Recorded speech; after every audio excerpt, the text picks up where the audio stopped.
Dans les prochaines années à Saint-Colomban, évidemment, on souhaiterait améliorer les liens intergénérationnels. Il y a des enjeux en termes de il y a une augmentation de la population de 55 ans et plus sur le territoire. Puis on veut créer davantage de liens. On veut pousser aussi, davantage les concepts d'économie sociale, qui sont capables de répondre à la fois à des besoins familiaux et à des besoins, pour des gens qui sont un petit peu plus âgés, puis l'entretien des maisons est un peu plus difficile. Donc, tu sais, la famille, on la voit vraiment de 0 à 99 ans, puis on veut travailler à ce que le milieu de vie, soit d'une excellente qualité sur le territoire. J'avais une visée sur des terrains qui appartenaient à Hydro-Québec ici en haut. J'avais fait à ce moment-là, quand on a passé les réseaux d'eau usée, il fallait que je modifie le périmètre urbain. Je l'ai modifié, j'ai fait modifier pour inclure ces terrains-là. À partir de ce moment-là, les négociations avec Hydro-Québec ont duré 25 ans. Ça a duré juste 25 ans. Pas long, hein? C'est ça. Mais, au bout de 25 ans, on est à bout d'acheter les terrains qu'il y a là, qui nous permet le développement-là à l'intérieur. Ça, c'est une autre réussite importante parce que si pas avoir eu ces terrains-là disponibles à l'intérieur de notre périmètre, on ne serait pas capable de bâtir aujourd'hui.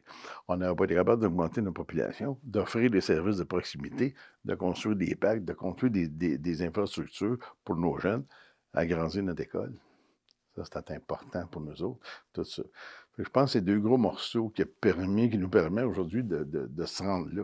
Un projet majeur, on a investi des grosses sommes, on a investi plus de 6 millions au parc Le Rocher, qui est un parc nature, un petit joyau qu'on a à Saint-Amable. On l'a vraiment aménagé pour qu'une famille puisse arriver là 4 saisons, autant été, hiver, automne, été. Tu peux arriver là, en hiver, tu peux aller te glisser en tube gratuitement. Tu peux partir avec des skis de fond qu'on fait du prêt, de la raquette également.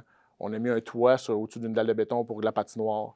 On a investi beaucoup. En été, maintenant, il va y avoir des gros terrains de volleyball, tout le kit. On a vraiment réaménagé ça pour qu'une famille puisse arriver gratuitement et se divertir à Saint-Amable. Ça, c'est un gros geste fort qu'on a fait. Il y en a d'autres qui s'en viennent.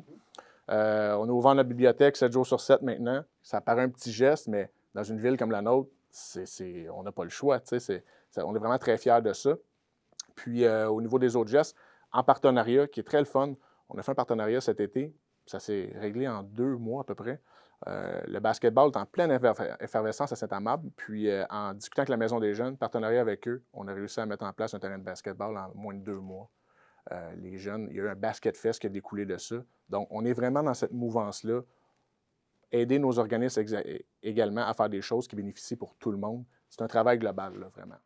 Ouais, je suis très contente du travail qu'on a d'accompli jusqu'à maintenant. Puis oui, ben, on a le complexe sportif qui me tient à cœur depuis le début. J'en ai parlé à quelques reprises, là. Pour moi, ce serait, extraordinaire, même si c'est des investisseurs privés, au contraire, ça aiderait la ville, puis tout le monde pourrait en profiter, là. Fait que il y a le complexe sportif, puis il y a aussi le centre communautaire. Le centre communautaire qui va, accueillir nos organismes, là, ça aussi, c'est un super de beau projet, mais lui, on a eu la subvention, on est certain que ça va avoir lieu. Le complexe sportif, on est en discussion. C'est à venir.